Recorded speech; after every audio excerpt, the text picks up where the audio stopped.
IIT Madras BS Data Science end term exam all subjects covered in one shot. तो इस video में हम एंटम exam जो कि फाउंडेशनल लेवल का होने वाला है उसके टर्म वन के सारे सब्जेक्ट्स वन शॉट कवर करेंगे, जो कि आपके एग्जाम के लिए बहुत ज़्यादा इंपॉर्टेंट होने वाले हैं। एंड आप इनको एग्जाम से पहले देखोगे तो आपके कॉन्सेप्ट बहुत जल्दी रिवाइज हो जाएंगे और एग्जाम में आपकी बहुत हेल्प हो जाएगी। सो इस वीडियो में कंप्यूटेशनल थिंकिंग मैथ्स वन और स्टैट्स वन के वन शॉट कवर्ड है। तो इस वीडियो को एंड तक देखना, चैनल को अभी सब्सक्राइब कर लो and let's get started. IIT Madras BS data science end term computational thinking in one shot. तो सबसे पहले बात कर लेते हैं कौन से डेटा टाइप्स होते हैं। तो टोटल 4 तरह के डेटा टाइप्स होते हैं: बूलियन, इंटीजर्स, कैरेक्टर और स्ट्रिंग। तो बूलियन ये होते हैं ट्रू और फॉल्स वैल्यूज जो होती हैं उनको बूलियंस कहते हैं। इंटीजर्स सबको पता है क्या होते हैं। कैरेक्टर्स 2 टाइप के होते हैं, अल्फा न्यूमेरिक यानी कि letters and numbers both, and special characters जैसे कि exclamation mark, and sign, dollar sign etcetera. And strings are any sequence of characters. तो सवाल आता है कि सूडो कोड क्या होता है।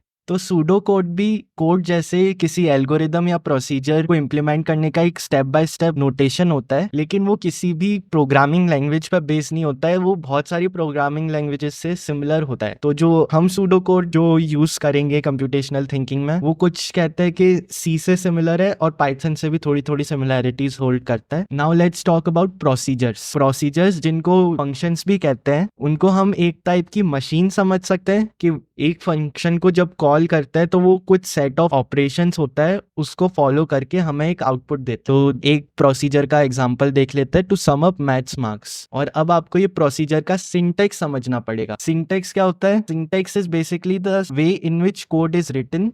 कुछ रूल्स होते हैं एंड कुछ स्ट्रक्चर होता है जिसको हमें फॉलो करना होता है कोड लिखने के लिए, और उसी को सिंटैक्स कहते हैं। सो प्रोसीजर का सिंटैक्स कुछ इस प्रकार होता है कि पहले हम प्रोसीजर लिखेंगे, फिर जो प्रोसीजर का नाम है, इस केस में सम मैथ्स, वो लिखेंगे, फिर ब्रैकेट्स में एक एट्रीब्यूट आता है जो कि चेंज हो सकता है। यानी कि एट्रीब्यूट एक वैल्यू हमें गिवन होगी जिसके हिसाब से हम ऑपरेशंस अप्लाई करेंगे, और वो प्रोसीजर के नाम के बाद ब्रैकेट्स में वो गिवन होता है। एंड फिर इधर से प्रोसीजर स्टार्ट हो जाता है। Sum is equal to 0। Sum एक वेरिएबल है जिधर 0 वैल्यू असाइन करी गई है, यानी इनिशियलाइज करी गई है। देन व्हाइल लूप आता है। तो लूप से समझ में आ रहा है कि कोई भी चीज बार बार रिपीट होने वाली है इसमें, और इनको इटरेटर्स भी कहते हैं, यानी कि किसी प्रोसीजर को बार बार इटरेट करेंगे जब तक कोई स्पेसिफाइड कंडीशन ट्रू रहती है। तो वो स्पेसिफाइड कंडीशन व्हाइल के बाद ब्रैकेट्स में लिखी जाती है।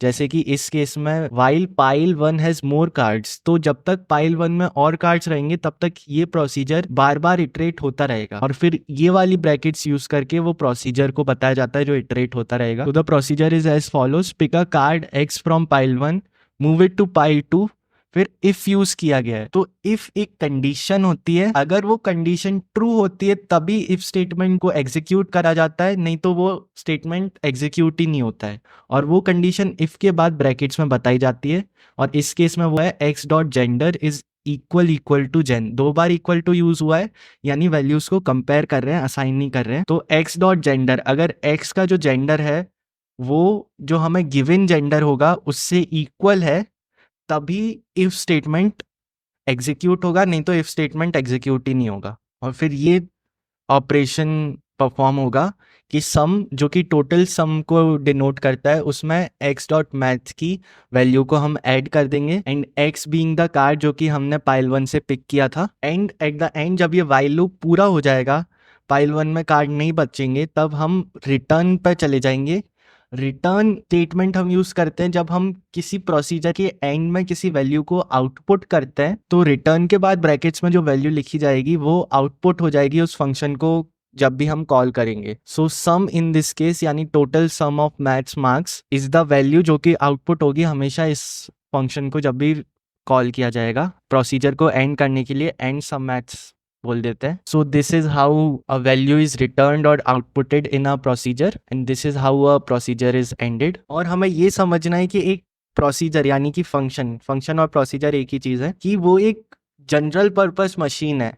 यानी कि हम प्रोसीजर को कॉल करते में इस वैल्यू को, जो ये आर्ग्यूमेंट होता है, इसको हम चेंज कर सकते हैं, मेल फीमेल एक्सेट्रा, हम कोई सा भी जेंडर यूज कर सकते हैं इधर। यानी कि हम एक प्रोसीजर को डिफाइन करने के बाद उसको दूसरे केसेस में भी यूज कर सकते हैं। This is a flow chart of N algorithm जो कि specifically I don't think exam में पूछते हैं, पर एक एल्गोरिदम की फंक्शनिंग को समझने के लिए इसको रेफर कर सकते हैं। और एक algorithm is just basically a set of instructions to perform a task. मैं इधर ज़्यादा थ्योरी डिस्कस नहीं कर रहा हूँ, बिकॉज इन माई ओपिनियन तुम जब इसके क्वेश्चन सॉल्व करोगे और जब क्वेश्चन समझ नहीं आते तो जो कॉन्सेप्ट वीडियोस प्रोवाइडेड है पोर्टल पे उनको देखोगे तो तुम्हें ज़्यादा फ़ायदा होगा।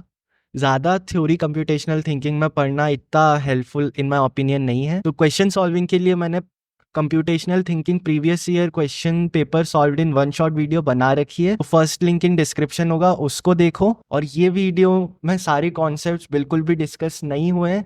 This is just to give you an introduction to computational thinking. कुछ इंपॉर्टेंट कॉन्सेप्ट समझाकर ओवरव्यू देना इस वीडियो का पर्पस था। पोर्टल पे एग्जॉस्टिव कंटेंट अवेलेबल है, उसको देखो। A huge thanks to Gagneet Kaur for these notes, and इस चैनल को भी सब्सक्राइब कर लो for more such videos, and I will see you soon. Bye.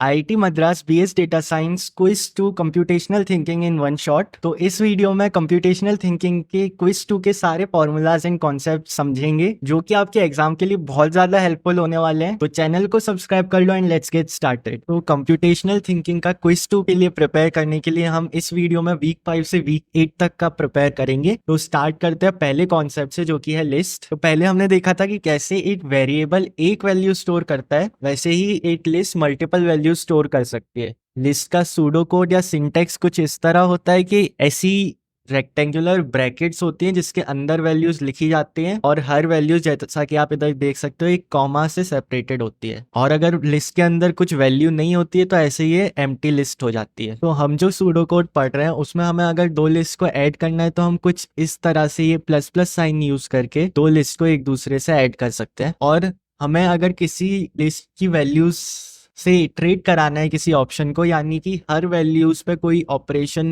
Apply कराना है, तो फिर उसका तरीका ये होता है कि let there be a list L, और फिर हम फॉर ईच टर्म का यूज करेंगे using this for each X in L, यानी कि for each value in L X की जगह आप कुछ और भी यूज कर सकते हो, वो बस एक वेरिएबल है। फिर ये वाली ब्रैकेट्स कर्ली ब्रैकेट्स स्टार्ट होंगी एंड स्टॉप होंगी, and do something with x. Do something की जगह कोई भी रैंडम ऑपरेशन आ सकता है। So that's how you iterate through a list. List functions, यानी कि इन फंक्शंस को कॉल करके आप लिस्ट पर कोई एक पर्टिकुलर ऑपरेशन परफॉर्म कर सकते हो। सो इधर कुछ एग्जांपल्स हैं उसके, जैसे कि लेंथ एल। सो ये simply number of items return कर देगा। First and last L, first और लास्ट टर्म रिटर्न कर देंगे।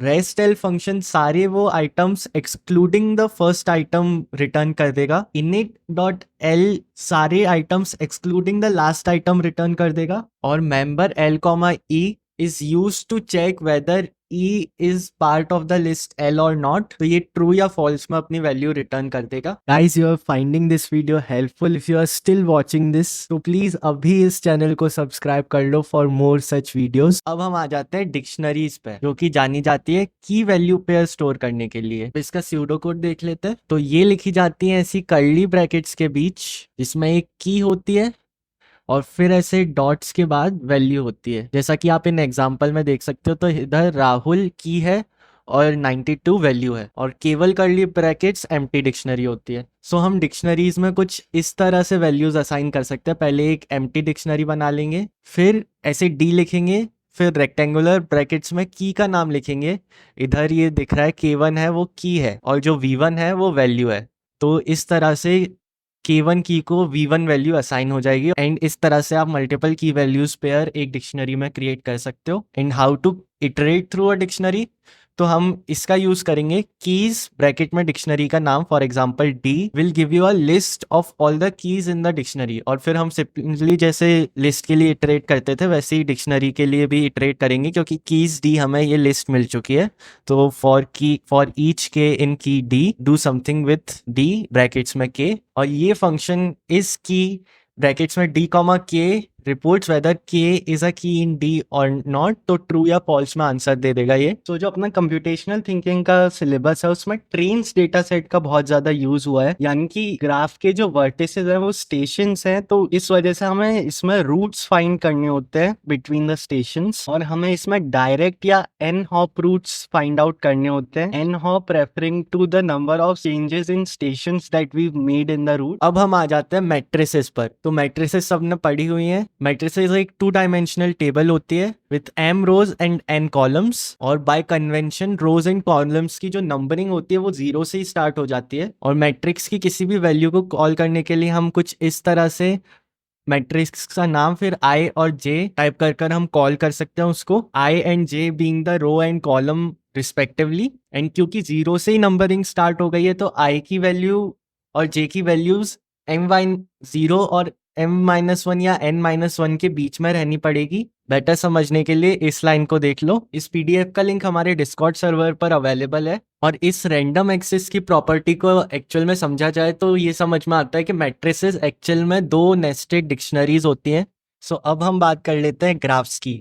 तो ग्राफ्स एक टाइप ऑफ डेटा स्ट्रक्चर होता है जिसमें ये जो सर्कल्स होते हैं ये नोड्स या वर्टिसेस होते हैं, और इन सर्कल्स को आपस में जो कनेक्ट करती है उसको हम एज कहते हैं, लाइंस। ऐसा इधर दे रखा है कि graphs are useful way to represent relationships add an edge from i to j if i is related to j. और इधर ध्यान दो, कुछ इस तरह से हम मैट्रिसेस को यूज करेंगे to represent the graphs and relationships. M i j is equal to 1 हो जाएगा अगर there exist a edge from i to j, यानी आई और जे के बीच कनेक्शन है, और एम आई जे 0 हो जाएगा अगर कोई एज नहीं है आई जे के बीच। तो हम मैट्रिसेस को इस वे में यूज कर सकते हैं। और अब हम मैट्रिसेस के थ्रू इटरेट करेंगे to aggregate info about the graphs. तो आप नोटिस कर सकते हो कि कैसे हम from list to dictionaries to matrices to now graph एक एक एब्स्ट्रैक्शन लेयर ऊपर क्लाइम करते जा रहे हैं। सो अब हम बात करते हैं एक पाथ की। सो इधर लिखा है a path is a sequence of edges, यानी कि एक पाथ मल्टीपल एजेस कंटेन करता है इन अ ऑर्डर।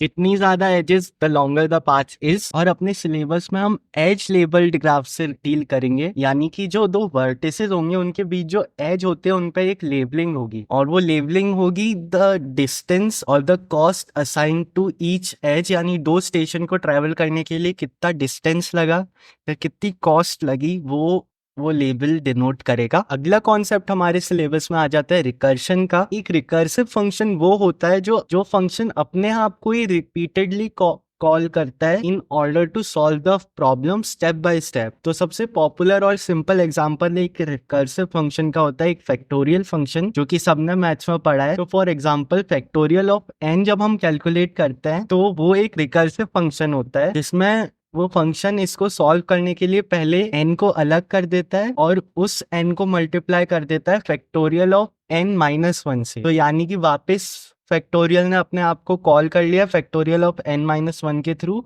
और एक स्टेप कंप्लीट करा। अब वापस ये लूप चालू होगा और इसके थ्रू रिकर्सिवली वो पूरी प्रोडक्ट प्रॉब्लम को सॉल्व कर लेगा factorial of n find out कर। रिकर्शन इन ग्राफ में बात करें तो फिर एक पॉपुलर एल्गोरिदम आ जाती है depth first search. Depth first search भी एक रिकर्सिव फंक्शन है जो कि ग्राफ को ट्रेवर्स करता है by recursively visiting the unvisited nodes in a depth first manner. आइए इसको डिटेल में समझते हैं। तो जैसा कि आप देख सकते हैं स्क्रीन पर, depth first search breath first search का ऑपोजिट होता है। ब्रेथ फर्स्ट सर्च में हम क्या करते हैं कि किसी भी ट्री की डेप्थ में ना जाकर पहले ब्रेथ को कवर करते हैं, लेकिन डेप्थ फर्स्ट सर्च में उसका ऑपोजिट होता है।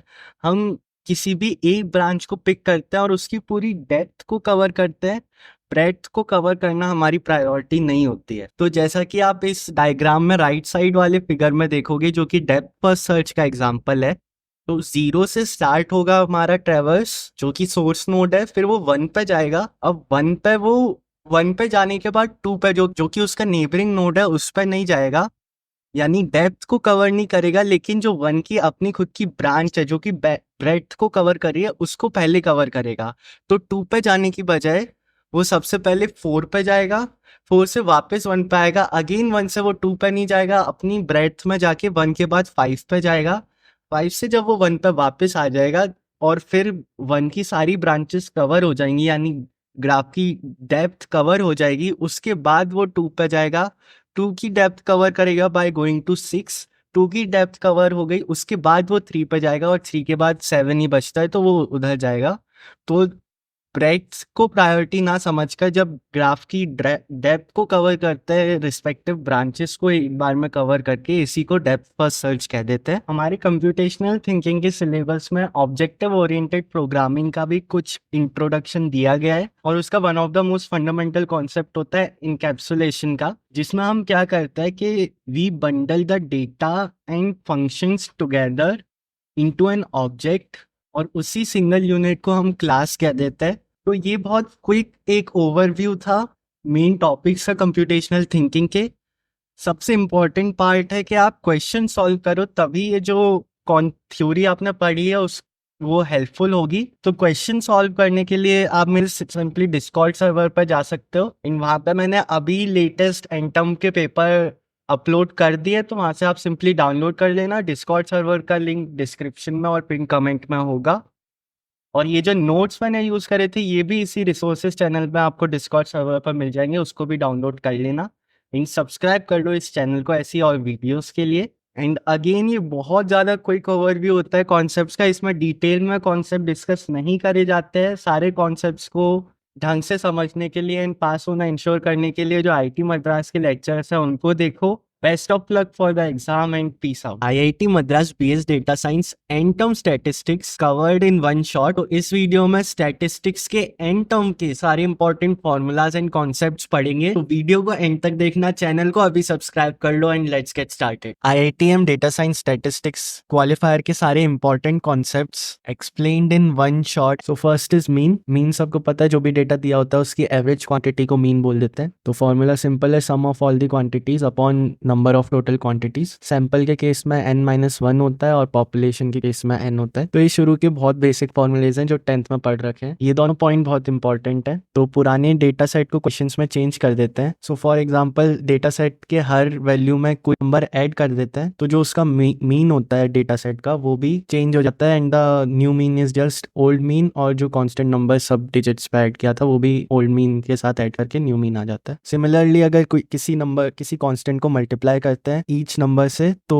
ओल्ड मीन को भी उससे मल्टीप्लाई करके न्यू मीन पता कर सकते हैं। नाउ अगर डिजिट्स रिपीटिंग है और उनकी फ्रीक्वेंसी गिवन है तो frequency of each digit multiplied by the digit और उनका समेशन कर देते हैं। ये सिग्मा समेशन डिनोट करता है। उन सब का समेशन करके डिवाइड कर देता है टोटल क्वांटिटी से, जो कि समेशन ऑफ ईच फ्रीक्वेंसी है, तो भी मीन की वैल्यू पता लग जाती है। और अगर डेटा सेट इस मैनर में जैसे कि 60 to 70 रेंज दे रखी है तो उसका मिड पॉइंट जो कि 65 होगा उसको क्लास इंटरवल बोल देते हैं और इसी क्लास इंटरवल को उसकी फ्रीक्वेंसी से मल्टीप्लाई करके टोटल फ्रीक्वेंसी से डिवाइड कर देते हैं तो भी मीन पता चल जाता है। मोड वो होता है जो कि क्वांटिटी सबसे ज़्यादा बार रिपीट हुई है यानी इसकी सबसे ज़्यादा फ्रीक्वेंसी, उसी को मोड कह देते हैं। और जैसा मीन के लिए होता है वैसे ही मोड के लिए होता है। मोड में भी कांस्टेंट ऐड कर देता है तो नया मोड पता लग जाता है, और अगर हर वैल्यू को कांस्टेंट से मल्टीप्लाई किया तो मोड में भी वही कांस्टेंट मल्टीप्लाई कर देता है तो नया मोड पता चल जाता है। तो ये वो सेम मीन वाले 2 पॉइंट हैं इधर भी। अब मीडियन मिडिल वैल्यू को कहते हैं एक ऑर्डर डेटा सेट के, यानी कि अगर सारे नंबर्स असेंडिंग ऑर्डर में अरेंज्ड है तो जो मिडिल वैल्यू होगी उसको ही मीडियन कह देते हैं। मीडियन के 2 फॉर्मूले होते हैं। अगर total number of observations odd है यानी कि टोटल 7 ऑब्जर्वेशंस हैं तो मीडियन 7 + 1/2 यानी कि 4th ऑब्जर्वेशन, 4 नहीं 4th नंबर पे जो ऑब्जर्वेशन होगी वही मीडियन हो जाएगा। और अगर total number of observation even है तो ये वाला फॉर्मूला, इसमें एक और डिवाइडेड बाय 2 आएगा इसके नीचे, तो ये वाला जो फॉर्मूला होगा ये यूज होगा। यानी कि फॉर एग्जांपल टोटल ऑब्जर्वेशन 6 है तो 6/2 यानी 3rd एंड 6/2 3 + 1 यानी 4th ऑब्जर्वेशन का जो मीन आएगा, यानी कि दोनों को ऐड करके 2 से डिवाइड करेंगे तो वही मीडियन हो जाएगा। इधर भी वही सेम मोड और मीन वाले फॉर्मूले कि अगर एक टर्म एडेड है, कांस्टेंट एडेड है तो मीडियन में भी कांस्टेंट ऐड करके नया मीडियन पता लग जाएगा, और कांस्टेंट मल्टीप्लाइड है तो मीडियन में भी कांस्टेंट मल्टीप्लाई करके नया मीडियन पता लग जाएगा। वैसे ये चीज़ें इंट्यूटिवली भी पता लग जाती हैं बट स्टिल बता दिया। रेंज इज सिंपली सबसे बड़ी वैल्यू को सबसे छोटी वैल्यू से सब्ट्रैक्ट कर देता है तो रेंज पता लग जाती है। अगर सब नंबर्स में कांस्टेंट ऐड करा है तो रेंज में कुछ फर्क नहीं पड़ता है, लेकिन मल्टीप्लाई करा है कांस्टेंट तो ओल्ड रेंज में भी नया कांस्टेंट मल्टीप्लाई करके नई रेंज आ जाती है। Now variance spread of the data होता है, यानी कि ऑन एवरेज एक वैल्यू दूसरे वैल्यू से कितना वेरी करती है, कितना चेंज होती है, जितना ज़्यादा चेंज उतनी ज़्यादा variance. So this is the formula of variance. ये म्यू मीन सिग्निफाई करता है, ये मीन लिखा है। तो हर वैल्यू को डेटा सेट के मीन से सब्ट्रैक्ट करके उसका स्क्वायर कर देना है और फिर इन सारे स्क्वायर्स का sum total number of values से डिवाइड करने पर वेरिएंस आ जाती है। और वही सेम सैंपल है तो n-1 होगा, पॉपुलेशन है तो n रहेगा। अगेन ये वही सेम फॉर्मूला रिपीट हो रहे हैं, इनको भी याद रखना। और स्टैंडर्ड डिविएशन बेसिकली वेरिएंस का स्क्वायर रूट होता है, तो वेरिएंस को स्क्वायर रूट कर दोगे तो स्टैंडर्ड डिविएशन आ जाएगी। Again these are to remember. Now percentile से हम किसी भी डेटा सेट में किसी भी वैल्यू की रिलेटिव स्टैंडिंग पता करते हैं। रिलेटिव कीवर्ड है यानी उस डेटा सेट के हिसाब से, नॉट एब्सोल्यूट। नाउ अब क्वेश्चंस में क्या होता है कि कोई एक परसेंटाइल बता देंगे और हमें पता करना है कि कौन सी वैल्यू की डेटा सेट में वो परसेंटाइल है। सो फॉर एग्जाम्पल हमें बोल दिया कि 25th परसेंटाइल जिस वैल्यू की है वो वैल्यू फाइंड आउट करनी है। तो सबसे पहले डेटा सेट को असेंडिंग ऑर्डर में अरेंज करना है ऐसे। फिर जो परसेंटाइल फाइंड आउट करनी थी, इन दिस केस 25, तो 25 को 100 से डिवाइड कर देंगे तो हमें p की वैल्यू पता चल जाएगी। इन दिस केस p की वैल्यू 0.25 आएगी और टोटल ऑब्जर्वेशन n से डिनोट होती है जो कि 10 है। तो नंबर इस फॉर्मूले से फाइंड आउट होगा np, यानी कि 10 मल्टीप्लाइड बाय 0.25 जो कि 2.5 आता है। अब ये एक इंटीजर नहीं है तो इससे जस्ट बड़ा जो इंटीजर होगा, इन दिस केस 3, उसको हम कंसिडर करेंगे। यानी कि इस डेटा सेट की थर्ड वैल्यू इस रिक्वायर्ड नंबर, तो असेंडिंग ऑर्डर में थर्ड वैल्यू 47 है, तो 25th परसेंटाइल इस डेटा सेट की 47 है। सिमिलरली किसी भी नंबर को इसी मेथड से फाइंड आउट कर सकता है, 50th परसेंटाइल, 75th परसेंटाइल, सब। जस्ट अ क्विक रिमाइंडर, अगर तुमने यहाँ तक वीडियो देख लिया that means you find this video helpful, तो इस चैनल को प्लीज सब्सक्राइब कर लो ऐसी और वीडियो के लिए। एंड या बैक टू द वीडियो। तो 5 नंबर समरी एक सिंपल सा कॉन्सेप्ट है कि किसी भी डेटा सेट को 5 नंबर से डिस्क्राइब कर सकते हैं। उसकी मिनिमम वैल्यू, फिर फर्स्ट क्वार्टाइल यानी कि जो 25th परसेंटाइल वाली वैल्यू होगी उसको फर्स्ट क्वार्टाइल बोल देंगे, 50th परसेंटाइल वाली वैल्यू को सेकंड क्वार्टाइल बोल देंगे और 75th परसेंटाइल वाली वैल्यू को थर्ड क्वार्टाइल बोल देंगे, एंड द मैक्सिमम नंबर। तो ये 5 नंबर 5 नंबर समरी बना देते हैं। नाउ इंटर क्वार्टाइल रेंज, ये बहुत ज़रूरी फॉर्मूला है, IQR एब्रीविएशन है। IQR बस 75th percentile minus 25th percentile होता है, यानी Q3 माइनस Q1 से IQR पता चल जाता है। और इस IQR की हेल्प से outliers of the data set find out कर सकते हैं। आउटलायर नाम से ही पता चलता है, जो कि डेटा सेट्स में बहुत एक्सट्रीम पोजीशन जो नंबर्स होल्ड करते हैं उनको आउटलायर कह देते हैं, यानी ये बाहर निकल गए हैं। ज़रूरत से ज़्यादा वैल्यू होती है तो भी सर्टेन नंबर्स आउटलायर हो जाते हैं, और ज़रूरत से भी कम वैल्यू होते हैं तो भी सर्टेन नंबर आउटलायर हो जाते हैं। तो ज़्यादा वैल्यू वाले आउटलायर इस फॉर्मूले से पता चलते हैं, Q3 यानी 75th percentile plus 1.5 into inter quartile range, जो कि अभी IQR डिस्क्राइब किया था इस फॉर्मूले से। इनका समेशन ज़्यादा वाला आउटलायर फाइंड आउट कर देता है। और सिमिलरली Q1 यानी 25th percentile minus 1.5 into IQR, कम वैल्यू वाला IQR फाइंड आउट कर देता है। तो इस वैल्यू से जितनी भी कम वैल्यूज़ होंगी उस डेटा सेट में वो सारी वैल्यूज़ आउटलायर्स हो जाएंगी, और इस नंबर से जितनी भी ज़्यादा वैल्यूज़ होंगी डेटा सेट में वो सारी वैल्यूज़ आउटलायर हो जाएंगी। तो तुम ये नोटिस करोगे कि 4th वीक तक की स्टैटिस्टिक्स यानी क्वालिफायर की स्टैटिस्टिक्स बहुत इजी है। बस इन फॉर्मूलाज को याद करना है, 1-2 बार इम्प्लीमेंट कर देना है प्रैक्टिस क्वेश्चंस में, कॉम्प्लिकेटेड कुछ नहीं है। नाउ कोवेरियंस किसी भी 2 न्यूमेरिकल वेरिएबल या 2 सेट ऑफ नंबर्स के बीच लीनियर एसोसिएशन को क्वांटिफाई करता है, और इसका फॉर्मूला थोड़ा थोड़ा वेरिएंस से मिलता जुलता है। तो इधर 2 वेरिएबल्स हैं न्यूमेरिकल, एक x है एक y है। तो जैसा कि वेरिएंस में करते थे, हर x की वैल्यू को उसके मीन से सब्ट्रैक्ट करना है, बस अब स्क्वायर नहीं करना है। दूसरे वेरिएबल में भी वही मेथड, हर y की वैल्यू को y के मीन से सब्ट्रैक्ट करना है और फिर आपस में मल्टीप्लाई कर देना है, ना कि स्क्वायर करना है जो कि वेरिएंस में करते थे। और फिर जो प्रोडक्ट आएगा हर वैल्यू का, इस प्रोडक्ट का समेशन करके टोटल नंबर ऑफ वैल्यूज से डिवाइड करने पर कोवेरियंस आ जाएगा। वही सेम पॉपुलेशन है तो n है, सिंपल है तो n-1 है। नाउ कोवेरियंस की मदद से कोरिलेशन कोफिशिएंट पता कर सकते हैं, जिसकी वैल्यू हमेशा -1 और 1 के बीच में रहती है। इसको R से डिनोट कर देते हैं, और इसका ये रहा फॉर्मूला, x और y की covariance upon product of x का स्टैंडर्ड डिविएशन इनटू y का स्टैंडर्ड डिविएशन, ये s ऑफ x यानी कि स्टैंडर्ड डिविएशन ऑफ x। तो इस फॉर्मूले से कोरिलेशन कोएफिशिएंट पता चल जाता है। अभी ये सारे फॉर्मूले कॉम्प्लिकेटेड लग रहे होंगे, बट एक बार किसी भी प्रैक्टिस क्वेश्चन के साथ अप्लाई कर देना तो प्रैक्टिस में आ जाएंगे और एग्जाम में कैलकुलेटर भी प्रोवाइडेड होगा, तो घर पर भी कैलकुलेटर के साथ सॉल्व कर लेना। And now the final topic of qualifier, point biserial correlation coefficient. ये थोड़ा कॉम्प्लिकेटेड है तो इसको एक एग्जांपल से समझ लेते हैं। तो फॉर एग्जांपल ये डेटा सेट है, तो इधर तो जेंडर के लिए 1100 पहले से असाइन करा है, बट अगर मेल्स और फीमेल्स भी लिखा हो तो फॉर एग्जांपल मेल्स को 1 और फीमेल्स को 0 वैल्यू असाइन कर सकते हैं, या वाइस वर्सा रैंडम। तो अब इस डेटा सेट के कॉन्टेक्स्ट में फॉर्मूले पे वापस आते हैं।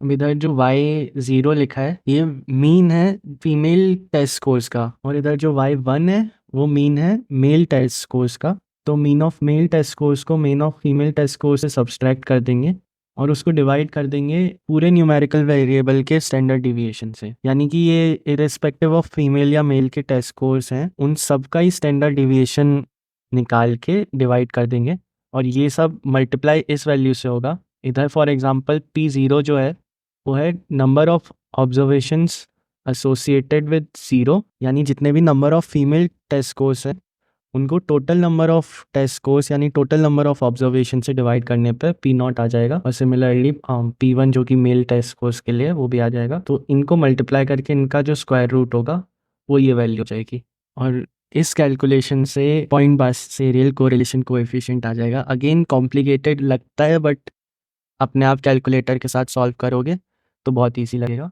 कुछ सिंपल थ्योरी के पॉइंट्स रह जाते हैं, जैसे कि descriptive analysis and inferential analysis, और भी कुछ सिंपल थ्योरी रह जाती है, वो ग्रेडेड असाइनमेंट्स से देख लेना।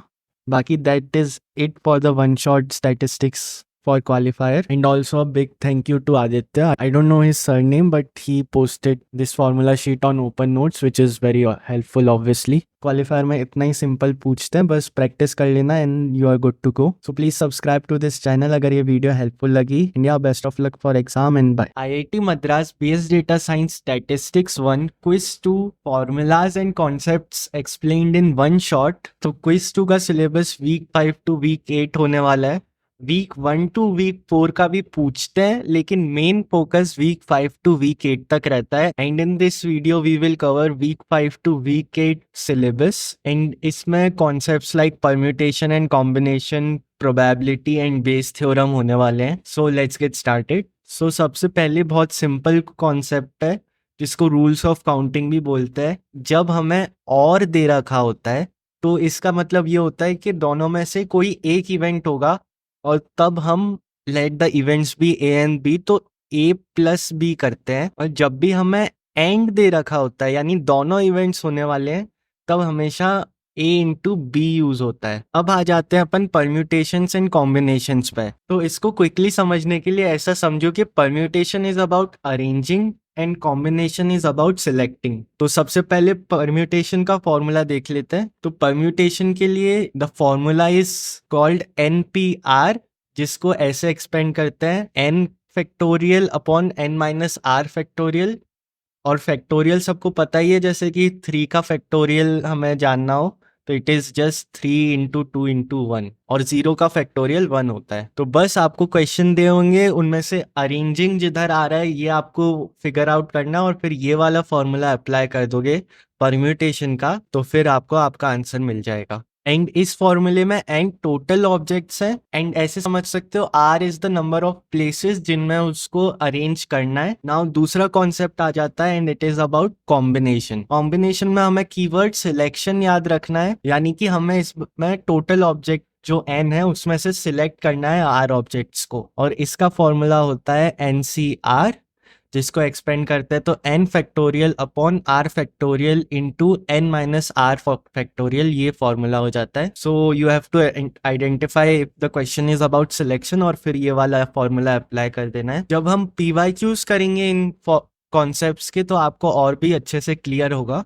अब बात कर लेते हैं प्रोबेबिलिटी की। तो प्रोबेबिलिटी का कॉन्सेप्ट सबको पता है, इट इज जस्ट कि जो हमारा फेवरेबल इवेंट है उसके अकर होने की जितनी पॉसिबिलिटी होती है उसको ही प्रोबेबिलिटी बोल देते हैं। और प्रोबेबिलिटी का फॉर्मूला सबको याद है, जो होता है P of E is equal to M upon N, जिसमें N जो है वो टोटल नंबर ऑफ आउटकम्स है और M जो है वो है फेवरेबल नंबर ऑफ आउटकम्स, और हमेशा प्रोबेबिलिटी 0 से 1 के बीच में होती है।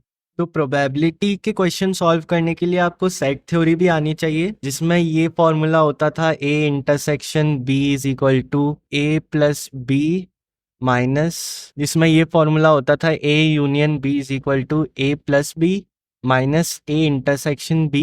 यही सेम फॉर्मूला जो इधर मैंने लिखा है वही प्रोबेबिलिटी में भी यूज होता है। जब P of E union E two जब निकालना होता है तो हम वही फॉर्मूला प्रोबेबिलिटी के साथ यूज करते हैं, जिसमें probability of E1 plus probability of E2 minus probability of E1 intersection E2 हो जाता है। और अगर वो दो डिसजॉइंट इवेंट्स है, यानी कि वो दोनों अलग अलग इवेंट्स है, तो E1 इंटरसेक्शन E2 0 हो जाएगा।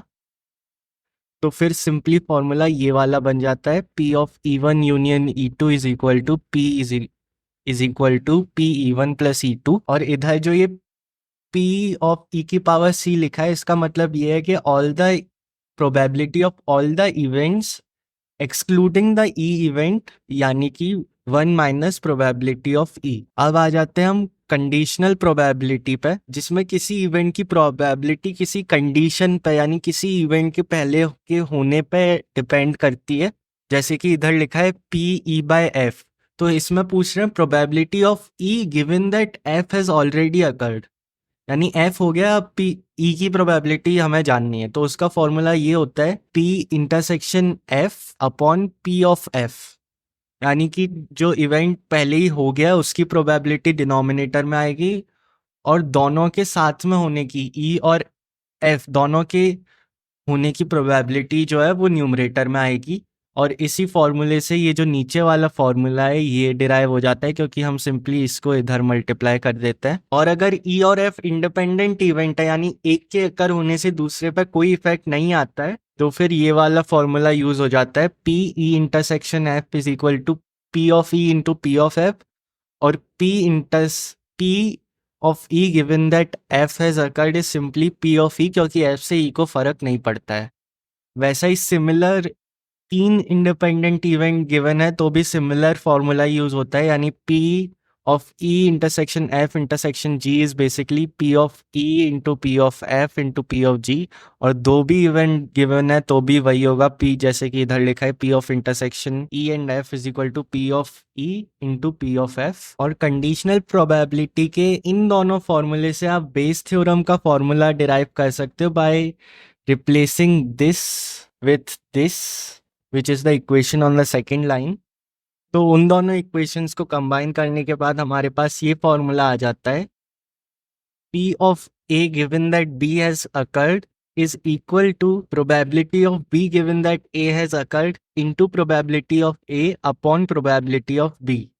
और इसी फॉर्मूले को अलग वे में पूछ के बहुत सारे क्वेश्चन बनते हैं, लेकिन केवल इस फॉर्मूले को जान के आप उन क्वेश्चन को सॉल्व नहीं कर पाओगे। उसके लिए आपको क्वेश्चंस को प्रैक्टिस करना पड़ेगा, एंड उसके लिए मैं बहुत जल्दी previous year question paper in one shot लाने वाला हूँ क्विज 2 का। तो उसके लिए अभी चैनल को सब्सक्राइब कर लो। And again these are videos meant for revision purposes. आपको एग्जाम को पास करना इंश्योर करना है तो please watch all the lectures provided by IITM। इधर सारे कॉन्सेप्ट्स डिस्कस नहीं हुए हैं। So that's it for the video। इस चैनल को सब्सक्राइब कर लो ऐसी और वीडियोस के लिए, and I will see you very सून। तो हमने लास्ट वन शॉट में conditional probability and Bayes theorem जैसे कॉन्सेप्ट पढ़े। अब इस वीडियो में हम वीक 9 टू वीक 12 कवर करने वाले हैं। सो स्टार्ट करते हैं अपने पहले कॉन्सेप्ट से, वो है रैंडम वेरिएबल। तो रैंडम वेरिएबल जैसा कि नेम सजेस्ट करता है वैसा ही होता है, यानी कि एक ऐसा वेरिएबल जिसमें कुछ भी वैल्यू आ सकती है। यानी रैंडम वेरिएबल से हम उस सेट ऑफ वैल्यूज की बात करते हैं जो कि एक रैंडम इवेंट में असाइन हो सकती है। रैंडम वेरिएबल के भी दो सब टाइप होते हैं। पहला है डिस्क्रीट, यानी कि वो रैंडम वेरिएबल एक प्रिसाइज वैल्यू लेगा लिमिटेड सेट ऑफ, एंड दूसरा होता है कंटिन्यूअस रैंडम वेरिएबल, यानी कि continuous and infinite number of values हो, यानी फॉर एग्जांपल 1 to 2 के बीच की वैल्यूज। अब कोई एक डिस्क्रीट वैल्यू को मेंशन नहीं करा जा रहा है, लेकिन 1 to 2 के बीच जो इनफाइनाइट वैल्यूज है उनको मेंशन करा जा रहा है। फिर नेक्स्ट टॉपिक आ जाता है प्रोबेबिलिटी डेंसिटी फंक्शन, जिसको पीडीएफ भी बोलते हैं शॉर्ट फॉर्म में, और ये बताता है हमें likelihood of range of values of a random variable. Next आ जाता है क्यूमुलेटिव डेंसिटी फंक्शन, जिसको सीडीएफ भी बोलते हैं, और जैसा कि नेम सजेस्ट करता है क्यूमुलेटिव, यानी इन अ वे प्रोबेबिलिटी डेंसिटी फंक्शन को अक्यूमुलेट कर लेता है तो हमें सीडीएफ मिल जाता है। फॉर एग्जांपल ये बताता है द प्रोबेबिलिटी कि किसी रैंडम वेरिएबल की वैल्यू एक गिवन नंबर से छोटी या उसके बराबर होने की, लेट्स से 2 से छोटे या 2 से बराबर होने कितनी प्रोबेबिलिटी है उस रैंडम वेरिएबल की, वही क्यूमुलेटिव डेंसिटी फंक्शन बताता है। तो आ जाते हैं एक और बहुत इंपॉर्टेंट टॉपिक पे, वो है expectation of a random variable, यानी कि लॉन्ग रन एवरेज, यानी कि रैंडम वेरिएबल को बार बार रिपीट करेंगे तो फिर लॉन्ग रन में जो एवरेज आएगा उसी को हम एक्सपेक्टेशन बोल देते हैं। इसको हम ई ऑफ एक्स से डिनोट करते हैं, और इसका फॉर्मूला कुछ इस तरह होता है, summation from 1 to infinity of X I into probability of X I which is equal to mu. तो ई ऑफ एक्स को म्यू भी बोलते हैं, और इसका फॉर्मूला ये होता है कि एक्स आई की अपनी असली वैल्यू और उसकी जो प्रोबेबिलिटी है दोनों को आपस में मल्टीप्लाई करके सारी एक्स की वैल्यूज का समेशन कर देंगे, तो उससे हमें expectation of a random variable मिल जाती है। और ये दोनों फॉर्मूलाज भी इंपॉर्टेंट है, तो इनको भी याद रखो। अब हमें किसी रैंडम वेरिएबल की एक्सपेक्टेशन पता है तो वेरिएंस हम उसका कुछ इस तरह से निकाल सकते हैं, यानी कि variance of x is equal to E of X minus mu का होल स्क्वायर, और उसी का एक और फॉर्मूला ये होता है कि ई of x square minus E of x का होल स्क्वायर, तो इसको कैलकुलेट करने पर भी हमें वेरिएंस मिल जाता है। In case of B A X plus B हट जाता है और ए स्क्वायर होके बाहर आ जाता है और वी एक्स मल्टीप्लाई हो जाता है, तो ये वाली इक्वेशन याद रखना। और सिमिलरली ये वाली इक्वेशन भी याद रखना, only if X and Y are independent. Standard deviation सबको पता है वेरिएंस का स्क्वायर रूट होता है, तो ये याद रखना, ये वाला फॉर्मूला भी इंपॉर्टेंट है। अब आ जाते हैं बर्नौली रैंडम वेरिएबल पे, यानी एक ऐसा रैंडम वेरिएबल जो कि outcomes of a Bernoulli trial को रिप्रेजेंट करता है। और एक बर्नौली ट्रायल बहुत सिंपल होता है, जिसमें केवल 2 ही आउटकम्स हो सकते हैं, या तो 0 या फिर 1। वो expectation of a Bernoulli random variable E X equals to P होती है, और variance of a Bernoulli trial is equal to P into 1 minus P. And by the way ये सारे नोट्स आपको मेरे डिस्कॉर्ड सर्वर पर मिल जाएंगे, which is link in description, और पिन कमेंट में भी होगा डिस्कॉर्ड सर्वर का लिंक, तो उसको ज्वाइन कर लो and you can simply download the notes. बात कर लेते हैं डिस्क्रीट यूनिफॉर्म रैंडम वेरिएबल की।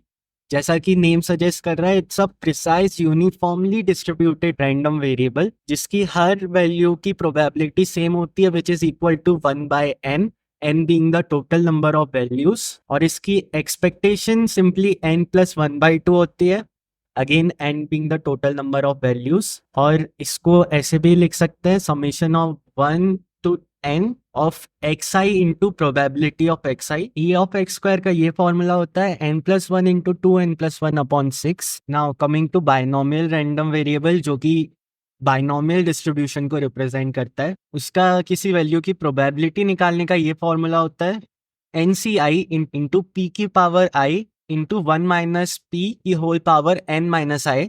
अगेन ये फॉर्मूलाज देखना हेक्टिक लग रहा होगा, but once you will practice the question, और इस जब क्वेश्चंस में डायरेक्टली ये फॉर्मूलाज अप्लाई करोगे तो काफ़ी चीज़ें क्लियर हो जाएंगी। So practicing the questions is very necessary. Expectation of x is equal to np and variance of x is equal to np into 1 minus p। अब आ जाते हैं हम कंटिन्यूअस रैंडम वेरिएबल पे। तो हमें प्रोबेबिलिटी डेंसिटी फंक्शन फाइंड करना होता है कंटिन्यूअस रैंडम वेरिएबल में, जिसको हम ऐसे रिप्रेजेंट करते हैं p of x greater than a and less than b। और इसको कैलकुलेट कुछ इस तरह से किया जाता है, by integrating, and in this case integration of fx dx from a to b is used to find the probability density function. और क्यूमुलेटिव डेंसिटी फंक्शन यानी कि CDF, जिसको f ऑफ a से रिप्रेजेंट करता है, it is calculated by the integration of fx dx from minus infinity to a, यानी सारी values का इंटीग्रेशन हो गया from minus infinity to A. Continuous random variable का ई ऑफ एक्स होता है integration of x into F X D x, और variance का ये फॉर्मूला होता है, नोट कर लेना। अब आ जाते हैं यूनिफॉर्म कंटिन्यूअस डिस्ट्रीब्यूशन पे। तो उसमें एफ ऑफ एक्स की वैल्यूज कुछ इस तरह से फाइंड करते हैं कि A to B is the range of the continuous distribution. तो अगर एक्स ए और बी के बीच में लाई करता है तो एफ ऑफ एक्स की वैल्यू 1/b-a हो जाएगी और अदरवाइज 0 हो जाती है।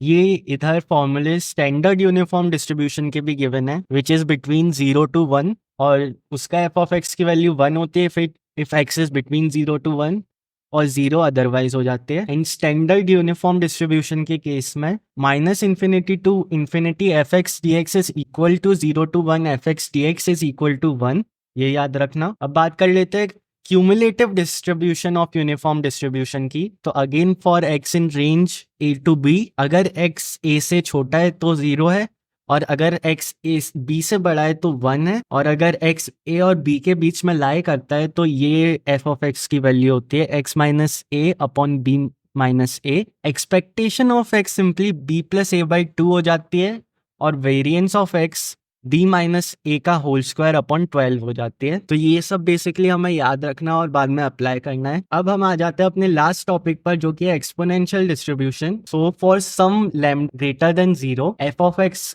की कुछ इस तरह से वैल्यू होती है कि लैम्डा e की power minus lambda X for X greater than और equal to 0 and F of X की वैल्यू 0 हो जाती है इफ एक्स की वैल्यू कुछ अदरवाइज है। CDF इस केस में जिसको एफ ऑफ ए से डिनोट करता है इज सिंपली 1 माइनस e की पावर माइनस लैम्डा ए। एक्सपेक्टेशन हो जाती है 1 बाय लैम्डा और वेरिएंस हो जाती है सिंपली 1 बाय लैम्डा का square. So again huge thanks to Aditya Dhar Dwivedi for these notes. These are not my notes and these are available at our Discord server, link in description. So that's it for our end term revision.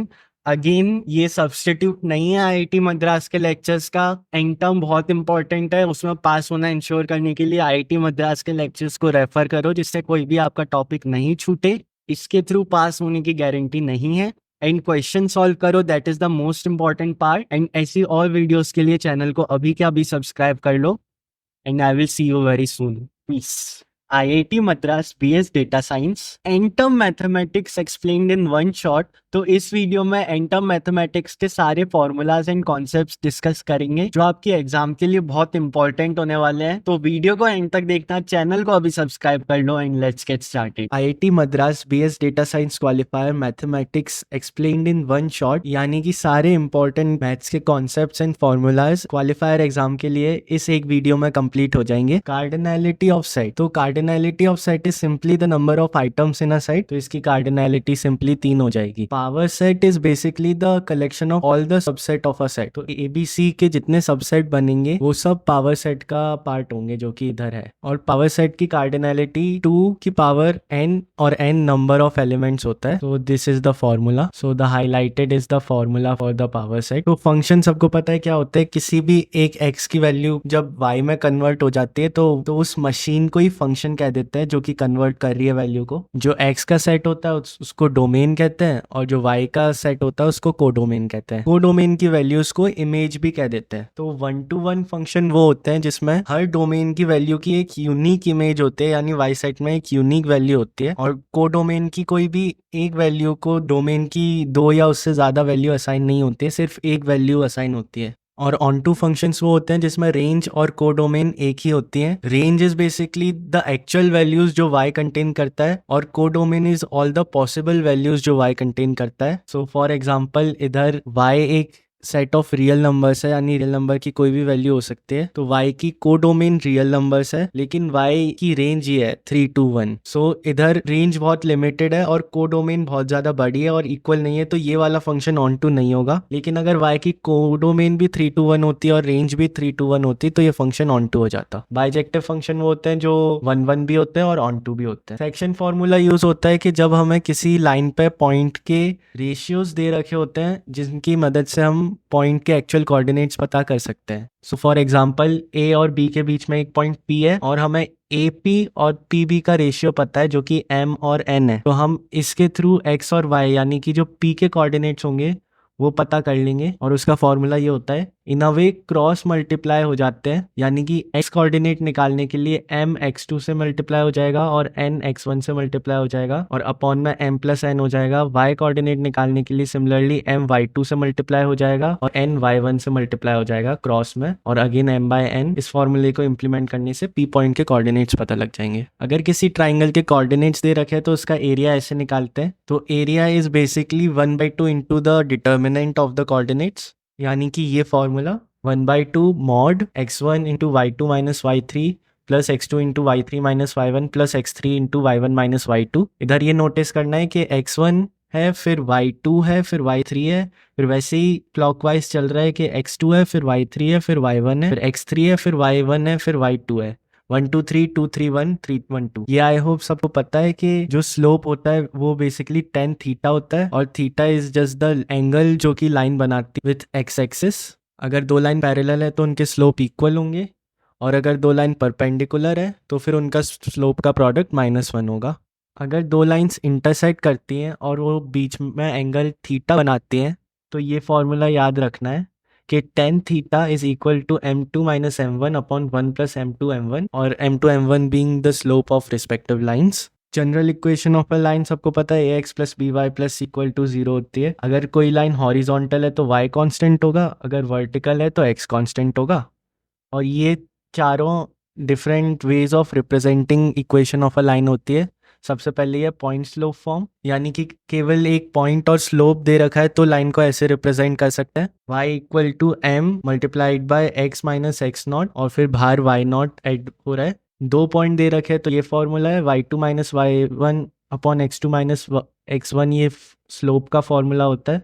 इधर भी m slope है। Slope intercept form, intercept वो point होता है जहां line axis को cut करती है, तो y इंटरसेप्ट वो है जिधर लाइन y एक्सिस को कट कर रही है, और x इंटरसेप्ट वो है जहां लाइन x एक्सिस को कट कर रही है। तो उसके अकॉर्डिंगली y इंटरसेप्ट होता है तो y is equal to M X plus C formula होता है, और x इंटरसेप्ट होता है तो y is equal to m into X minus D formula होता है। और at the end intercept form होती है x by a plus y by b, a and b being x and y intercept respectively. अगर हमें किसी point का distance निकालना है एक लाइन से तो ये फॉर्मूला यूज होता है। तो हमें x1 y1 पॉइंट के कोऑर्डिनेट्स दिए रहेंगे और लाइन की इक्वेशन दी रहेगी। हमें इन कोऑर्डिनेट्स को लाइन की इक्वेशन में पुट करना है, जैसा कि इधर न्यूमरेटर में करा है, और नीचे लाइन के दोनों कोएफिशिएंट को स्क्वायर करके ऐड करके उनका अंडर रूट कर देना है, तो फिर डिस्टेंस निकल आएगा। Similarly distance between two parallel lines निकालना है तो उन दोनों का जो उन दोनों लाइन की जो C1 और C2 की वैल्यू है उनको न्यूमरेटर में सब्ट्रैक्ट कर दो, और डिनोमिनेटर सेम रहेगा a square plus b square का अंडर रूट। अगला कॉन्सेप्ट है स्ट्रेट लाइन फिट, जो कि मशीन लर्निंग में बहुत ज़्यादा इंपॉर्टेंट होता है। इसमें हम स्क्वायर्ड सम एरर को कैलकुलेट करते हैं।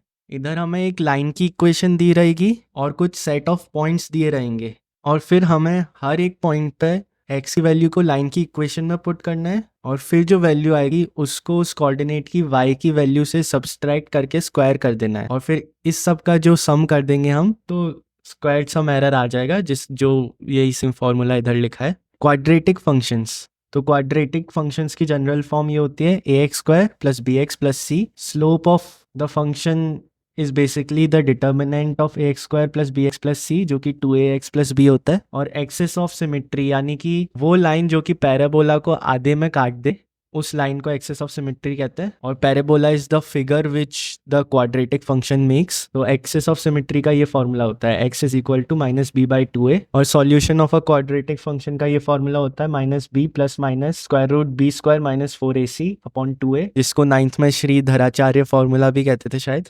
इधर ये part under root B square minus 4ac बहुत इंपॉर्टेंट हो, इसको डिस्क्रिमिनेंट भी कहते हैं। अगर डिस्क्रिमिनेंट 0 के इक्वल है तो यानी कि जो रूट्स होंगे, roots are the solution of the quadratic function, वो रियल होंगे। अगर d ग्रेटर देन 0 है तो डिस्टिंक्ट रियल रूट्स होंगे, और अगर d लेस देन 0 है तो डिस्टिंक्ट इमेजिनरी रूट्स होंगे। वर्टेक्स फॉर्म भी होती है पैराबोला की, y is equal to a multiplied by x minus h का whole square plus k। h और k वर्टेक्स के कोऑर्डिनेट होते हैं, और वर्टेक्स जिसको नहीं पता है वो बेसिकली ये the bottom most point of the parabola vertex होता है। डिग्री ऑफ अ पॉलिनोमियल, यानी कि max power of a polynomial function, यानी कि एग्जांपल में ये पॉलिनोमियल दे रखा है तो इधर 4x square into Y square, यानी कि इसकी पावर 4 है, जो कि सबसे ज़्यादा है, तो इस पॉलिनोमियल की डिग्री 4 हो जाएगी। आई होप सबको डिवीजन ऑफ अ पॉलिनोमियल आता है। अगर नहीं आता है तो मैं इधर एक्सप्लेन नहीं कर रहा हूँ, एक ट्यूटोरियल देख लो, बहुत वाइडली अवेलेबल होगा यूट्यूब पे। एक बार तुमने पॉलिनोमियल को फैक्टराइज कर लिया इस फॉर्म में, where p is the degree of the polynomial and x-a(x-a2) इस वे में फैक्टराइज हो गए हैं पॉलिनोमियल। और अगर डिग्री पॉलिनोमियल की इवन है तो पॉलिनोमियल कुछ ऐसा शेप बनाएगा वेयर वो एक जगह स्लोप 0 होगा और फिर वो बाउंस ऑफ कर जाएगा। और अगर पॉलिनोमियल की डिग्री ऑड है तो वो ऐसा शेप बनाएगा, एक जगह पॉलिनोमियल का स्लोप 0 होगा और फिर वो दूसरे डायरेक्शन में चला जाएगा। तो इसके थ्रू तुम पॉलिनोमियल का एंड बिहेवियर पता कर सकते हो। अगर पॉलिनोमियल का लीड कोएफिशिएंट भी पॉजिटिव है तो वो ऊपर से स्टार्ट होगा और depending on the degree being even और ऑड वो एंड में ऊपर जाएगा या नीचे जाएगा, वो पता कर सकते हो। Similarly in the case of negative also, negative के केस में पॉलिनोमियल स्टार्ट नीचे से होगा। सो क्वालिफायर का सिलेबस यहीं तक है। Now a very important note, ये बस एक ओवरव्यू है पूरे सिलेबस का, केवल इसकी हेल्प से एग्जाम क्लियर नहीं होगा। इसके बाद जो मैं प्रॉब्लम सॉल्विंग वीडियो डालूंगा प्रीवियस ईयर क्वेश्चंस की, उसको देखना बहुत ज़्यादा ज़रूरी है। तो इस चैनल को सब्सक्राइब कर लो उस वीडियो के लिए। So yeah I will see you there, till then bye. So इस वीडियो में IT Madras based data science quiz 2 mathematics 1 का वन शॉट एक्सप्लेनेशन होगा, जो कि आपकी एग्जाम प्रिपरेशन में बहुत ज़्यादा हेल्प करेगा और कॉन्सेप्ट्स भी क्लियर होंगे। तो चैनल को सब्सक्राइब कर लो and let's begin. So mathematics for quiz 2 की प्रिपरेशन के लिए इस वीडियो में हम वीक 5 टू वीक 8 तक का सिलेबस डिस्कस करेंगे। तो सबसे पहले स्टार्ट कर लेते हैं वीक 5 के कॉन्सेप्ट से। तो सबसे पहला कॉन्सेप्ट हमारे पास आ जाता है one and onto functions का। तो फंक्शंस, जैसा कि मैंने क्वालिफायर 1 के सिलेबस में बताया था कि they are basically like a machine जो कि इनपुट x को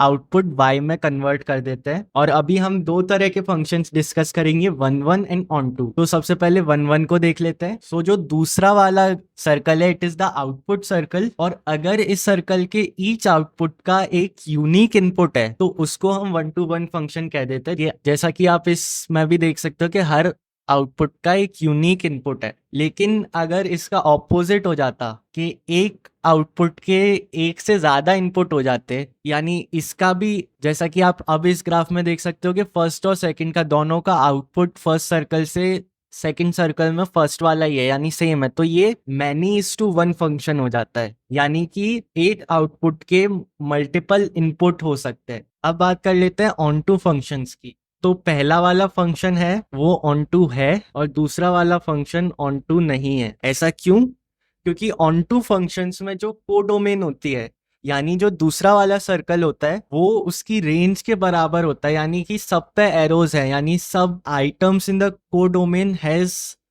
अ इनपुट। तो हम कहते हैं कि codomain is equal to range, और ऐसे में ये फंक्शन ऑन टू हो जाता है। और सेकंड वाला जो फिगर है वो ऑन टू इस वजह से नहीं है क्योंकि इसमें ये जो 4 है वो कोडोमेन में तो है पर इससे कोई भी एरो कनेक्टेड नहीं है, यानी ये रेंज में नहीं है, तो ये ऑन टू फंक्शन नहीं होगा। अब बात कर लेते हैं कंपोजिट फंक्शंस की। कंपोजिट फंक्शंस वो होते हैं जिसमें हम दो फंक्शंस को कंबाइन कर देते हैं, यानी कोई फंक्शन एफ ऑफ एक्स का आउटपुट कोई फंक्शन जी ऑफ वाई का इनपुट हो जाता है। जैसा कि आप इधर देख सकते हो कि एफ ऑफ एक्स ने एक आउटपुट दिया और वो आउटपुट अब जी ऑफ वाई में चला जाएगा इधर, और फिर एज अ इनपुट, और फिर इसका जो कंबाइंड आउटपुट होगा वो इस कंपोजिट फंक्शन का आउटपुट होगा। और इसको हम जी ऑफ एफ ऑफ एक्स भी बोलते हैं, जिसको शॉर्ट फॉर्म में जी गॉफ एक्स लिख देते हैं। Next topic is inverse functions, and आप ग्राफ से भी देख सकते हो कि एक एफ ऑफ एक्स है एंड उसका inverse function f inverse x है, और ये कैसे y is equal to x पर एक मिरर इमेज बनाते हैं। So this is the visualisation of inverse function. और इधर कुछ क्राइटेरिया दे रखे हैं कि एफ इनवर्स की f की power -1 is inverse of f if and only if f की पावर -1 ऑफ एफ एक्स, ये एक कॉम्पोजिट फंक्शन है, इज इक्वल टू x, तो ये इनवर्स फंक्शन हो जाता है। और y से वर्सा भी जो इधर है वो भी अगर ट्रू होता है तो ही ये इनवर्स फंक्शन होता है, इफ एंड ओनली इफ है। और f को एक 1-to-1 फंक्शन भी होना पड़ेगा। और ये दो पॉइंट्स भी इंपॉर्टेंट है। डोमेन आप जानते हो, which the possible input values of a function is called a domain. Guys, you are finding this video helpful. If you are still watching this, तो प्लीज अभी इस चैनल को सब्सक्राइब कर लो for more such videos. Next आ जाता है logarithmic function, जिसको हम ऐसे लिखते हैं y is equal to log a x, where a is greater than 0 and a is not equal to 1 and x is greater than 0। तो ये तीनों कंडीशन फुलफिल होनी चाहिए। तो लॉग को हम बेसिकली ऐसे सॉल्व करते हैं जिसमें जो ये a होता है ये यहाँ से अपनी जगह से ऑपोजिट लेफ्ट में चला जाता है और इस y का बेस बन जाता है, लॉग हट जाता है और x वहीं की वहीं रहता है। तो थोड़ा ऐसा स्विच हो जाता है और एट द एंड a की power y is equal to x बचता है, and this is how we solve log functions. और ये एक ज़रूरी पॉइंट है कि अगर बेस a ग्रेटर देन 1 है तो लॉग ax एक इंक्रीजिंग फंक्शन होगा, और अगर बेस a 0 और 1 के बीच में है तो log ax एक डिक्रीजिंग फंक्शन होगा। These are the two lines I covered, sorry वो कवर हो गया था।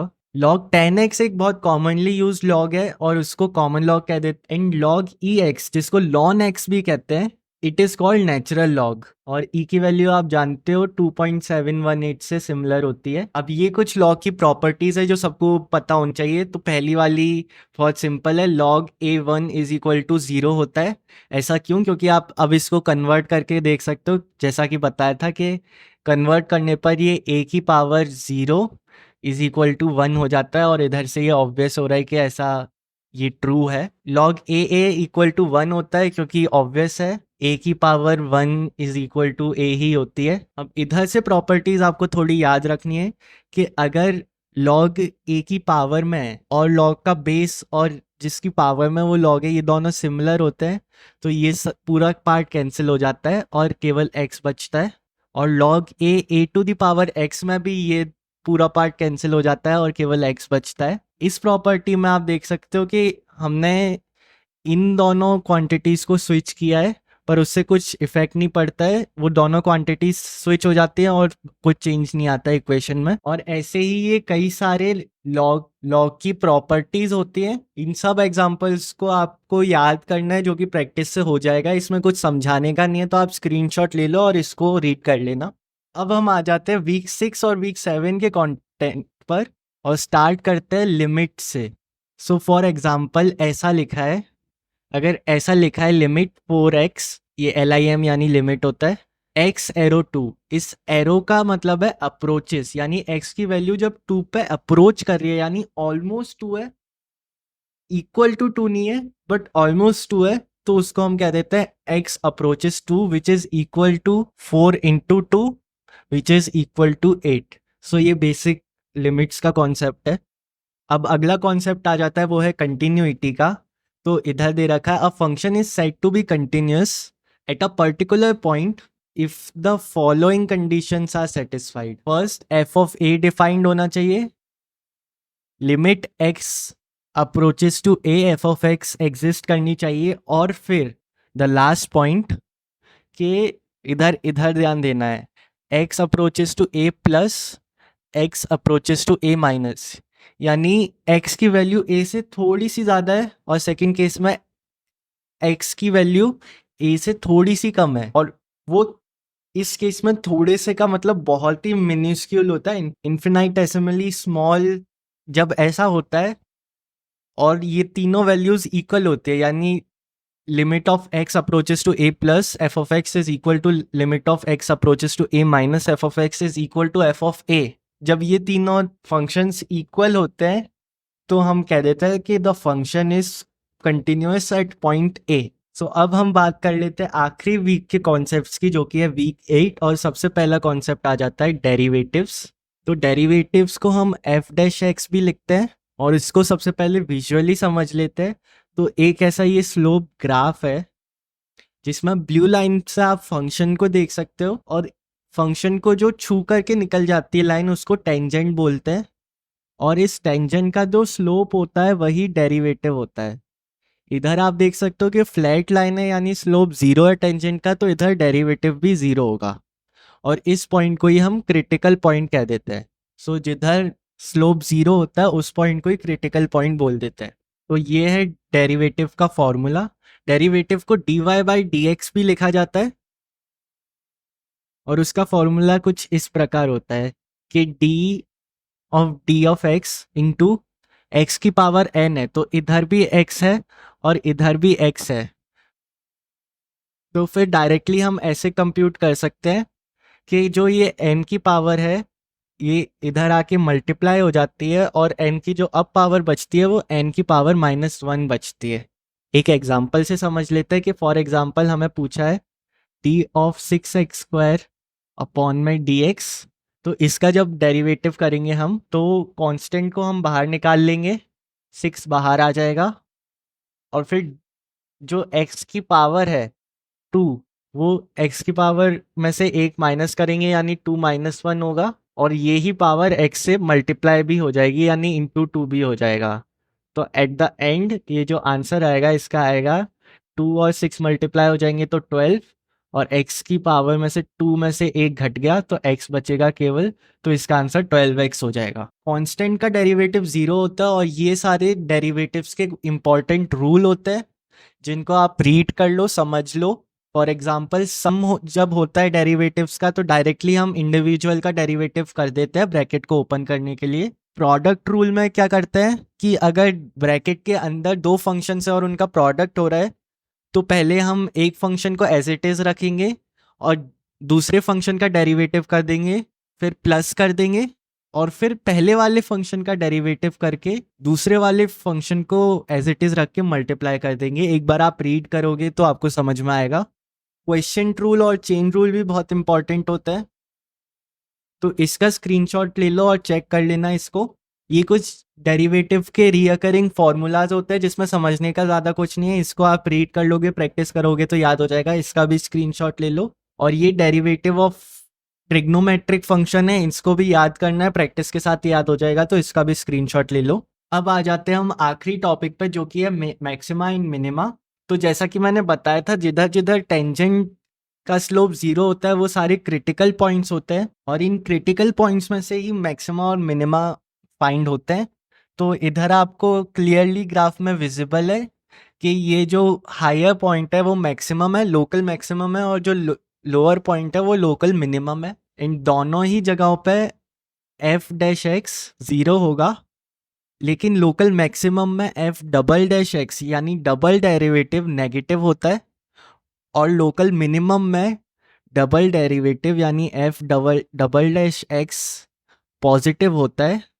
तो इन दोनों पॉइंट्स के थ्रू आप लोकल मिनिमम और लोकल मैक्सिमम फाइंड आउट कर सकते हो एक फंक्शन का। So that's it for week 5 to week 8 quick revision.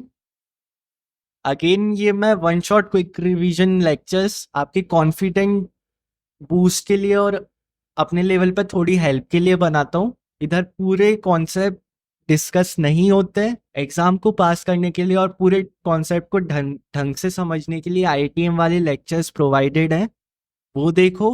और ये जो कॉन्सेप्ट आपने समझा इसको आप इम्प्लीमेंट तभी करोगे जब क्वेश्चन सॉल्व करोगे। तो I will try to bring up PYQ video जिसमें मैथ्स के प्रीवियस ईयर क्वेश्चन डिस्कस होंगे, तो उसके लिए चैनल को सब्सक्राइब कर लो और क्वेश्चन सॉल्व करो। Best of luck for the exams and peace out.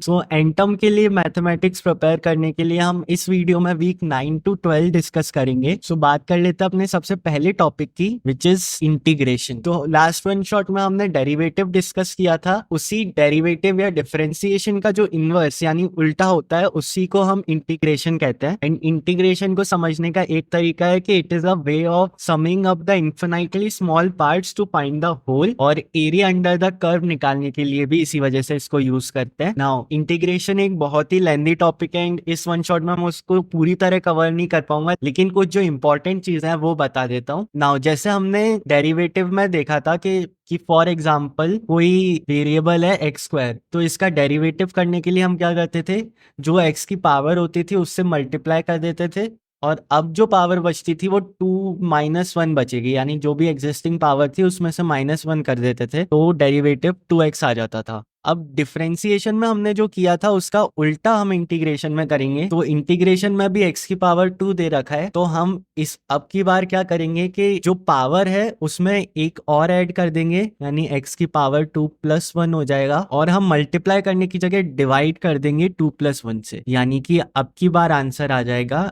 X cube upon 3। इसका लिखने का तरीका कुछ ऐसा होता है कि हम लिखते हैं, ये इंटीग्रेशन का सिंबल होता है, फिर हम लिखेंगे x D x. So this is the formula for integration. Now अगर ये जो सिंबल है इंटीग्रेशन का, इसके ऊपर नीचे ए और बी लिखा है, तो फिर ये डेफिनाइट इंटीग्रेशन हो जाता है। और इस केस में हम पहले इंटीग्रेशन को सॉल्व करते हैं। एक्स स्क्वायर का इंटीग्रेशन जैसा कि पहले डिस्कस किया था, एक्स की पावर 3/3 होगा। तो ये सॉल्व करने के बाद हम कुछ इस तरह से ब्रैकेट लगा के ए और बी वापस लिखते हैं, और अब इस वेरिएबल की जगह ये जो वैल्यूज होती है, ये कॉन्स्टेंट होते हैं, वो पुट करते हैं। तो पहले हम अपर लिमिट की वैल्यू पुट करेंगे, यानी बी पुट करेंगे, तो ये हो जाएगा बी क्यूब अपॉन 3। फिर हम ए को पुट करेंगे तो हो जाएगा माइनस ए क्यूब अपॉन 3। तो बेसिकली हम upper limit minus lower limit कर देते हैं इंटीग्रेशन में वैल्यूज को पुट करके। और अगर इधर ये बी और ए की जगह कुछ नहीं लिखा होता,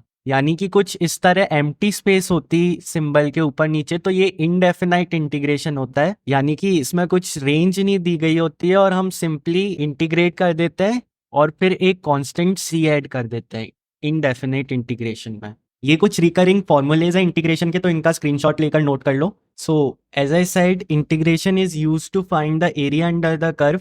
तो ये कर्व है जो रेड मार्कर से शो हो रही है, जिसकी equation y is equal to f x है कर्व की, और इसका area from A to b निकालना है हमें। तो बेसिकली हम ए टू बी के बीच में एक डेफिनाइट इंटीग्रेशन करेंगे to find the area under the F X curve, और उसका फॉर्मूला सिंपली ये हो जाएगा एफ एक्स डी एक्स, क्योंकि F X is the curve और फ्रॉम ए टू बी करना है तो हमें ए और बी लिख देंगे। So this is the application of integration to find the area under the curve. So अब हम बात कर लेते हैं ग्राफ थ्योरी की। तो ग्राफ से एक बहुत prominent way of representing information है, और ये दो कंपोनेंट से बनता है, नोड्स एंड एज। सो ये ए या बी या सी जो लिखा है, these are the nodes, and उनको जो कनेक्ट करते हुई लाइन है उनको ही हम एज कहते हैं। ग्राफ अनडायरेक्टेड भी हो सकता है एंड डायरेक्टेड भी हो सकता है। As the name suggest, directed graph में एरोज होंगे और अनडायरेक्टेड में नहीं होंगे।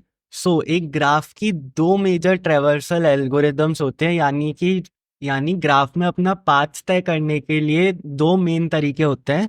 फर्स्ट इज कॉल्ड BFS, जो कि stands for breadth first search, and the second is DFS, जो कि स्टैंड करता है डेप्थ फर्स्ट सर्च के लिए।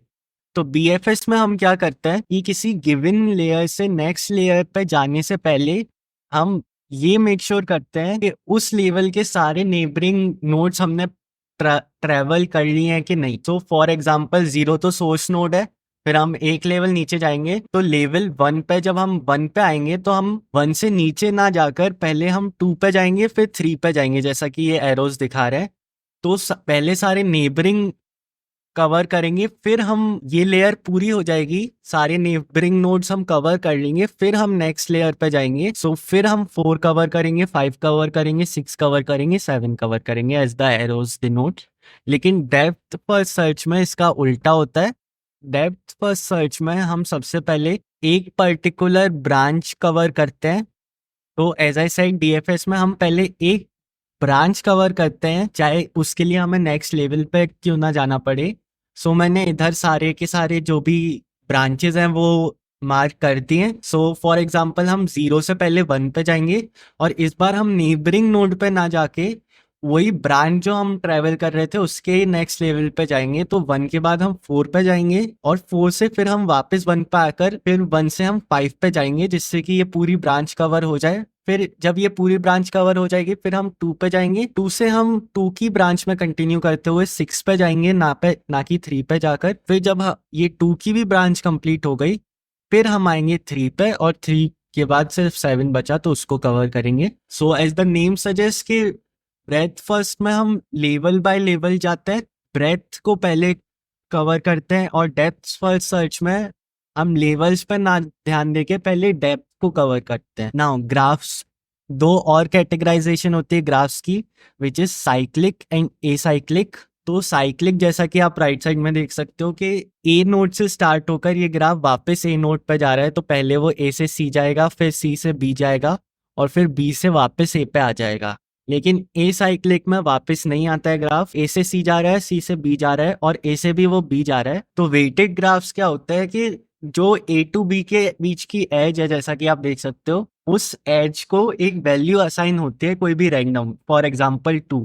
तो ऐसे ही सारी एजेस को जो वैल्यू असाइन होती है उसी को वेट कह देते हैं। अब इसकी एप्लीकेशन आती है शॉर्टेस्ट पाथ कवर करने में। तो शॉर्टेस्ट पाथ बेसिकली वो होता है जिसमें जो हमने पाथ ट्रेवर्स करा है उसके जो भी एजेस थे उनके वेट्स का सम करके जो लोएस्ट सम हम कर सकते, यानी हमें वेट्स के सम को मिनिमाइज करना होता है शॉर्टेस्ट पाथ निकालने के लिए। नाउ एग्जाम में क्या होगा कि हमें एंड क्वेश्चंस कुछ इस तरह के होंगे कि ग्राफ का शॉर्टेस्ट ट्रेवर्सल पाथ बताना होगा हमें। तो उस पाथ को फाइंड आउट करने के लिए ग्राफ थ्योरीज में एल्गोरिदम्स होते हैं। तो शॉर्टेस्ट पाथ को कवर करने के लिए हमारे सिलेबस में 3 एल्गोरिदम है, डाइक्स्ट्रास एल्गोरिदम, बेलमैन फोर्ड एल्गोरिदम और फ्लॉयड वॉर्शल एल्गोरिदम। नाउ अब मैं भी इसको एक्सप्लेन कर सकता हूँ, बट उससे अच्छा है कि ये यूट्यूबर है जिसे मैंने भी पढ़ा था, माइकल सैम्बल नाम का, उसने बेसिकली इन एल्गोरिदम्स को 2-3 मिनट में ही समझा दिया है।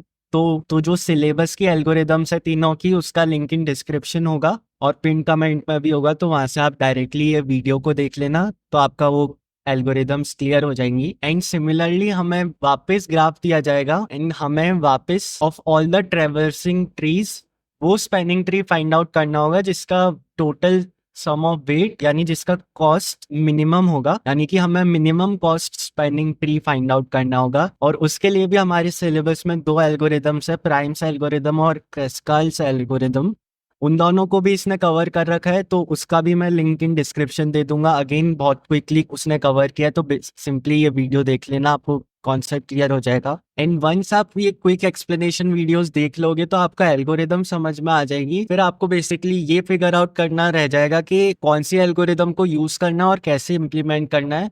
तो उसके लिए क्वेश्चन सॉल्व करो, वो सबसे इंपॉर्टेंट है, तभी आपको ये कॉन्सेप्ट समझ में आएगा और एग्जाम में इम्प्लीमेंट कर पाओगे। मैथ्स के एंड टर्म के नोट्स चाहिए तो वो मेरे डिस्कॉर्ड सर्वर पे मिल जाएंगे, लिंक इन डिस्क्रिप्शन होगा वो भी। एंड अगेन ये बहुत ही ज्यादा क्विक वन शॉट होता है, मैं बस इसमें कोशिश करता हूँ कि जल्दी से जल्दी आपकी हेल्प कर दूं। अगेन ये लेक्चर्स IIT मद्रास के लेक्चर्स का किसी भी तरह से सब्सटीट्यूट नहीं है। डिटेल में चीज़ों को समझने के लिए और एग्जाम में पास होना इंश्योर करने के लिए वो वीडियो जरूर देखो। सो या that's it for this video. ऐसी और वीडियोस के लिए चैनल को अभी सब्सक्राइब कर लो and I will see you very soon.